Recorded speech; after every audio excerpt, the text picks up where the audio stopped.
Ang alam ko nanalo lang ng Pulitzer, yung Rohingya, Oh, yeah. na sobra din ang nangyari, no? Sobra din ang human rights violation doon, no? So Yeah. malaking global stories.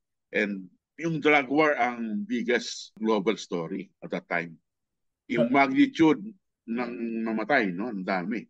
Yeah, that's true. That's true.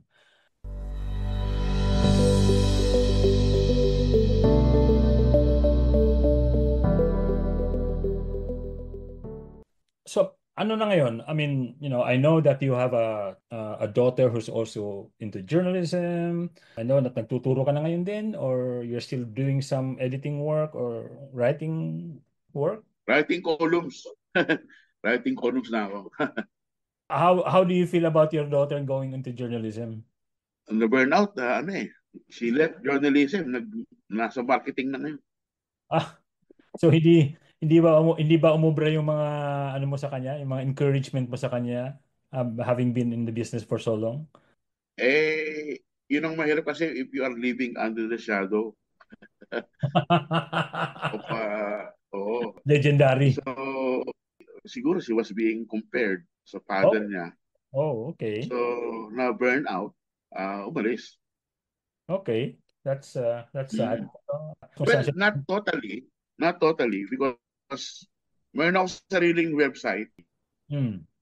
It's a security and military website. Okay. Usually, security, foreign relations ang ginagawa ko. And she was my assistant. Okay. She was also doing some story on the side. Website siya, news and opinion, pero focus on security matters.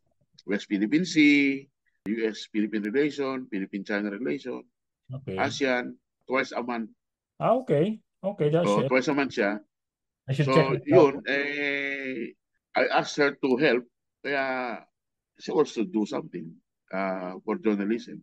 Pag may embassy event, I was invited, sinasama ko siya para makilala na yung mga sources. That's good. That's good.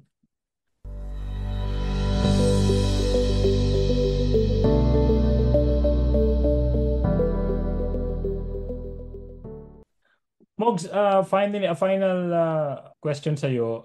I mean, drawing on your years of experience and all the things that you encountered as a journalist for God knows how long now. Uh, and then, 41. 41. And then, of course, nakikita mo yung mga balita about the media, dying, journalism is struggling, and all the attacks against journalism, hindi lang physical, but all of these things.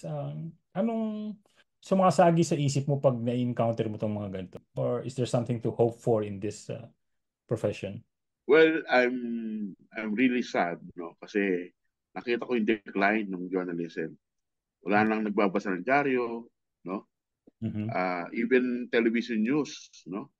Yeah. Wala nang viewership. And siguro nabasa mo yung report ngayon na ABS-CBN is Oh, nagtanggal. laying off 100 people, no? Yeah. Yeah. So, kasi walang mababang revenue. So, talagang lungkot. Pero Yeah. ako, hindi ako nawala ng pag-asa eh, no? I still see hope, no? Okay. Na there'll be other platforms, other channels na mabubuhay kasi ang truth ay hindi mo pwedeng itago, no? Yeah. At ang katotohanan, journalist lang ang pwede narrate niyan, no? Kalkal. Sa dami ngayon ng deepfakes, no? Sa dami ngayon ng false information, disinformation, malinformation, talagang malungkot ang media landscape. Yeah. Pero alam mo, magkasawa din ang tao dyan eh. Yeah. Yeah. Babalik at babalik sila in finding the truth, no? Kasi ang mga journalists lang, ang trained to do that. Eh, alam mo, nung kabataan ko, I have to admit na naging part ako ng maduming tao sa media, propaganda, nandiyan yung corruption, nandiyan yung recklessness na nangyari sa akin. Alam mo, noon sa istorya, hindi ko hihindihan eh, maski delikado, no? Saka sa barko na itatago ako, just to get a story. Umakat sa bundok, walang dala, no? Para Mhm. pupunta sa crash site na sabi sa akin ng igurot, 4 na oras na karan, pero isang araw na, hindi ko nakikita yung crash site. So, yan yung mga recklessness na dapat siguro nasa libro ko na dapat mabasa ng mga future journalists I o can estudyante na siguro it will serve as a lesson na hindi madali ang trabaho nito, no? Kailangan mo ng training, preparation, at hindi worth ang storya kung ilalagay mo sa kapahamakan ang sarili mo, no? yeah. So,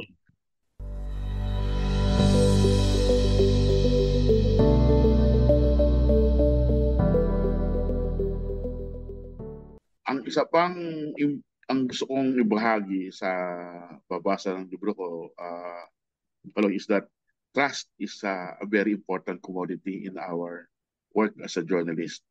Pag Right. hindi ka pa rin katiwalaan, no, wala kang makukuha scoop, wala kang makukuha storya, walang kakausap sa'yo, no? That's Hindi ka bibigyan ng impormasyon ng kausap mo, no?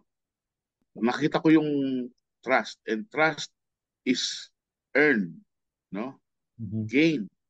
Yeah. Ito pa magitan ng sa buhay mo ng totoong buhay ng reporter, no? Sa tingin mo kung corrupt ka, pagkakatiwalaan ka ng Reuters na kuning reporter. Yeah. Siyempre hindi, no? Kung hindi ko tinigil yung orbit, baka hindi ako nakuha ng Reuters.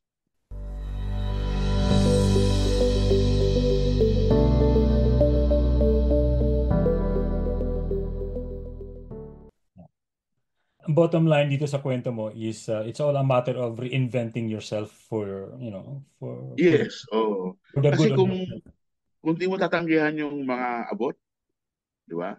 Yeah. Hindi ka pagkatiwalaan ng mga sources. Sabihin, pwede walang bilhin to, no? Yeah. So gagamitin ka nila, no? So, So, malaki ang tulong ni Beryl Santos sa akin nung ginawa niya ako sa Manila Times. Kasi na-retool ako, na-reinvent ko yung sarili ko. yeah, that's true. Nawala na yung orbit culture. Sometimes, no, all you need are like-minded people, people who same in in the same vision, to really to set you straight on the path, no. Correct, correct. Oh. Well, Mogs, on that note, salamat ang marami for this very interesting conversation, and congratulations sa libro. Can't wait to have it Salamat sa pagpapa-unlock sa chikahan na to at then I hope may mga, yun nga, may matutunan yung mga kaibigan natin. Sige, thank you, thank you.